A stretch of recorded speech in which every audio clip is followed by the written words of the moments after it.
Hello guys, very good morning to you. तो guys, आज हम शुरू करेंगे मॉडर्न हिस्ट्री। तो आज का हमारा टॉपिक है यूरोपीय कंपनियों का आगमन। ये आपको पता ही है कि यूपीपीसीएस के लिए हमने वन लाइनर सीरीज शुरू की है। ओके, चलिए तो शुरुआत करते हैं एक प्यारी सी मुस्कुराहट के साथ। तो आज का हमारा टॉपिक है यूरोपीय कंपनियों का आगमन। नीला जल योजना यानी कि ब्लू वाटर पॉलिसी संबंधित है। किससे संबंधित है ये? द अल्मीडा से। वास्को डी गामा कालीकट तट पर पहुंचा था। कब पहुंचा था? 1498 ईस्वी में। पुर्तगाली उपनिवेश का प्रथम वायसराय भारत में था Francisco de Almeida. Vasco D gamma का कालीकट में स्वागत किया था जमोरिन ने। सुमेलित करना है समुद्री यात्री को देश से। वास्को डी गामा पुर्तगाल के थे। क्रिस्टोफर कोलंबस स्पेन के। कैप्टन कुक ग्रेट ब्रिटेन के। तस्मान हॉलैंड के।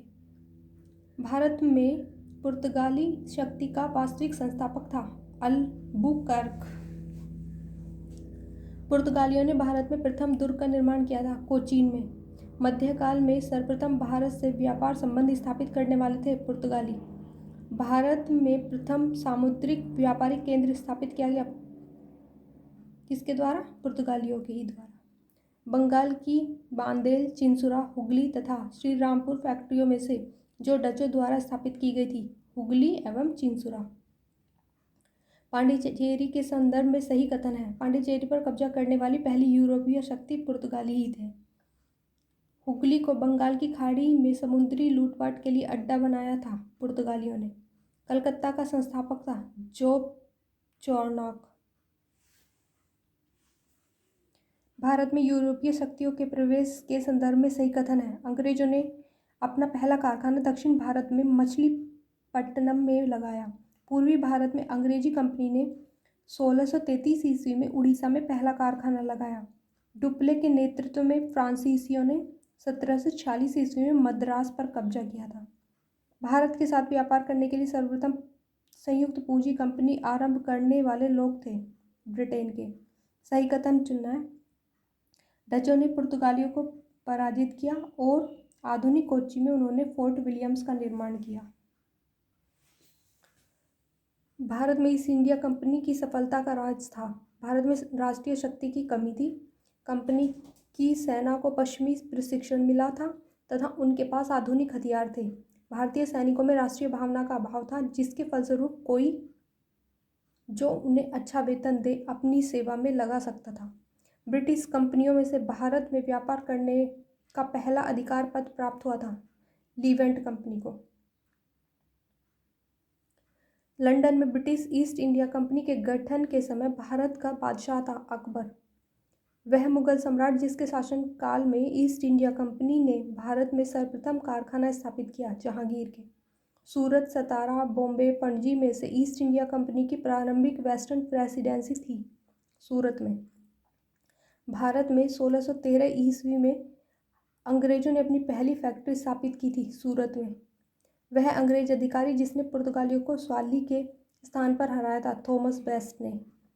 यूरोपीय व्यापारिक कंपनियों में से सूरत में सर्वप्रथम अपना कारखाना स्थापित किया था अंग्रेजों ने। ईस्ट इंडिया कंपनी के प्रारंभिक दौर में वेस्टर्न प्रेसिडेंसी थी सूरत में। ब्रिटिश ईस्ट इंडिया कंपनी ने बम्बई लिया था पुर्तगालियों से। ईस्ट इंडिया कंपनी का गवर्नर, जिसे औरंगजेब द्वारा भारत से निष्कासित किया गया, sir John child.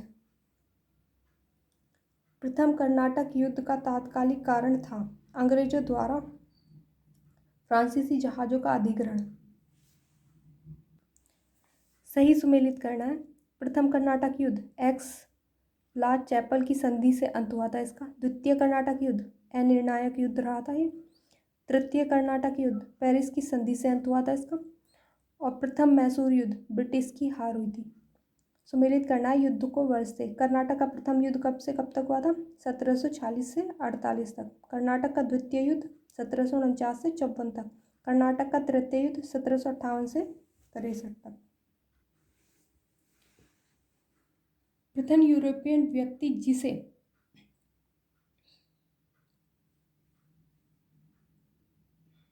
Just a second guys, जिसने भू क्षेत्र अर्जित करने के उद्देश्य से भारतीय राजाओं के झगड़ों में भाग लेने की नीति आरंभ की थी। डुप्ले। भारत में फ्रांसीसियों ने अपना सबसे पहला कारखाना स्थापित किया। सूरत में फ्रांसीसी ईस्ट इंडिया कंपनी स्थापित हुई थी लुई 14वें के शासनकाल में। भारत में फ्रांसीसी कंपनी का संस्थापक माना जाता है कोलबर्ट को। बंगाल में डचों द्वारा स्थापित कारखाना था हुगली और चिंसुरा में। डच ईस्ट इंडिया कंपनी ने पटना में अपनी फैक्ट्री स्थापित की थी 1632 ईस्वी में। फ्रांसीसी दक्कन में शक्ति आंदोलन स्थापित करने में असफल रहे क्योंकि अंग्रेजों की जो फौज थी ना उसकी बहुत शक्ति ज़्यादा थी, मतलब कि बहुत ज़्यादा शक्तिशाली थी। भारत में यूरोपीय शक्तियों का आगमन क्रम बताना है। ये बहुत बार एग्जाम में पूछा गया है। पुर्तगाली सबसे पहले आए थे, फिर आए थे डच, फिर अंग्रेज, फिर फ्रांसीसी। सही सुमेलन करना है। पांडिचेरी फ्रेंच, गोवा पुर्तगीज, ट्रांकेबार डच या डेनिस, सद्रास डच। यूरोपियों को सर्वोत्तम सोरा और अफीम प्राप्त होता था बिहार से। भारत में डच द्वारा स्थापित प्रमुख व्यापारिक केंद्र थे नागपट्टनम, चिंसुरा, मछलीपट्टनम, सूरत, भरूच, आगरा, कोचीन, अहमदाबाद तथा पटना। यूरोपियों में से स्वतंत्रता पूर्व भारत में व्यापारी के रूप में सबसे अंत में आए फ्रांसीसी। कंपनी एक असंगति है, परंतु यह उस व्यवस्था का भाग है जहां सब कुछ असंगत ही है। ईस्ट इंडिया कंपनी के बारे में टिप्पणी किसने की थी? जीबी मैकॉले ने। एक्स ला सापल 1748 की संधि के संदर्भ में सत्य कथन है। इससे अंग्रेजों को मद्रास पुनः प्राप्त हो गया था।